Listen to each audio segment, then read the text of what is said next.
Кашпирівка знову в епіцентрі скандалу. Нині мова йде про закриття єдиного в районі цукрового заводу, де в сезон працює 350 робітників. Все почалося з того, що 21 грудня на сесії сільської ради було прийнято рішення про збільшення орендної плати за земельну ділянку, якою користується підприємство, від 3 до 12%. Таке рішення збурило керівництво заводу, і ті, в свою чергу, вирішили, що економічно вигідніше буде припинити діяльність заводу, аніж сплачувати до бюджету села більше 5 мільйонів гривень. Мовлять, що завод за теперішніх ринкових умов і без того є збитковим. Жителі Кашпирівки, особливо ті, хто працює на підприємстві, стали на його захист. Керівництво і колектив заводу зініціювали збори жителів села, щоб привернути увагу громадськості. Перед присутніми виступив головний інженер заводу Микола Ільченко. Починаючи з 2011 року, в цей завод було вложено тільки, я наголошую, тільки в реконструкцію, технічне переоснащення 81 мільйон гривень. Що для того, щоб завод був і працював, в нього треба вкладувати кошти. У 2011 році було вложено 14 мільйонів. У 2012 році було вложено 3 мільйони. У 2014 році було вложено 12 мільйонів. У 2015 році було вложено 6 мільйонів. У 2016 році було вложено 17 мільйонів. У 2017 році було вложено 33 мільйони. Були поставлені відстійник першої сатурації, відстійник другої сатурації, був поставлений фільтрпрес, було построєно здання під фільтрпрес.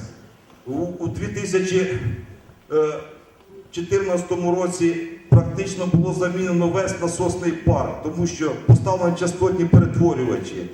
Саме завод боровся за економію енергетики, зменшення навантаження на турбіну. У 2015 році, коли ми стояли, був поміняний дифузійний апарат. Було построєно здання продуктового цеха, де були встановлені апарати другого продукту, для того, щоб збільшити продуктивність цукрового заводу. У 2017 році, у 2016 році був встановлений дифузійний апарат. Тоді зроблена холодна гаряча схема очистки. У 2017 році були встановлені німецькі центрифуги ПМА на перший продукт.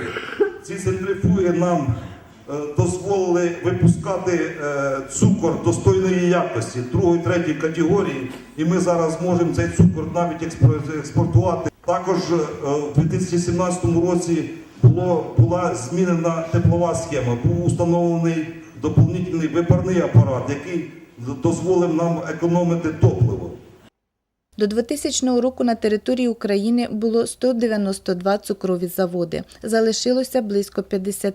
Цього року працювали лише 42, в тому числі Кашпирівський. Зараз держава не створює умов для розвитку цукрової галузі. Цукор продається практично за собівартістю і, як стверджує власник заводу Микола Каплун, це швидше соціальний проект, аніж бізнесовий. Тому збільшення відсотку за оренду землі призведе до краху підприємства. У 2017 році 1 мільйон 198 тисяч 315,78 копійок отримала сільська рада за оренду землі. У 2016 році ми заплатили 741 тисячу 200 з лишнім гривень. У 2015 році 519. 82 тисячі 901 гривню у 2017 році по просьбі голови села, депутатського корпусу ми виділили на потреби села. 82 тисячі. У 16 році 70, у 15-му 24. На школу було виділено 16 тисяч і на садик 5 940 у 17 році. У 16-му 14 тисяч 427, це на школу, і 11 220. І так само ж тут 3700 було і на садик виділені кошти. На проведення Дня села, на турніри по Гемську, на 9 травня 10 тисяч, ну і так далі. працювати, то треба працювати разом, а не ставлять палки в колеса один одному.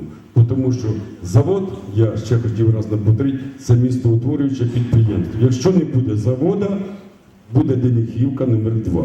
Так? А я тільки получу, будемо говорити, мені просто неприємно буде, що моє ім'я буде, був Каплун і порізав завод. Я не хочу цього допустити. Так? І через те сьогодні напрягаємося з усіх чи інших сил для того, щоб завод працював. Сільський голова Лариса Степаненко виступила з поясненнями щодо такого радикального рішення сесії. Щоб розібратися в ситуації, до Кашпирівки приїхали голова районної ради Наталія Жубер, заступник голови райдержадміністрації Олександр Возний, керівник ТОВ «Хліб України» Юрій Демцюра. Кожен з них висловив свою принципову позицію, і всі вони були переконані, що завод має працювати. В результаті вирішили, що депутати мають переголосувати дане питання, була й пропозиція щодо висловлення недовіри сільському голові.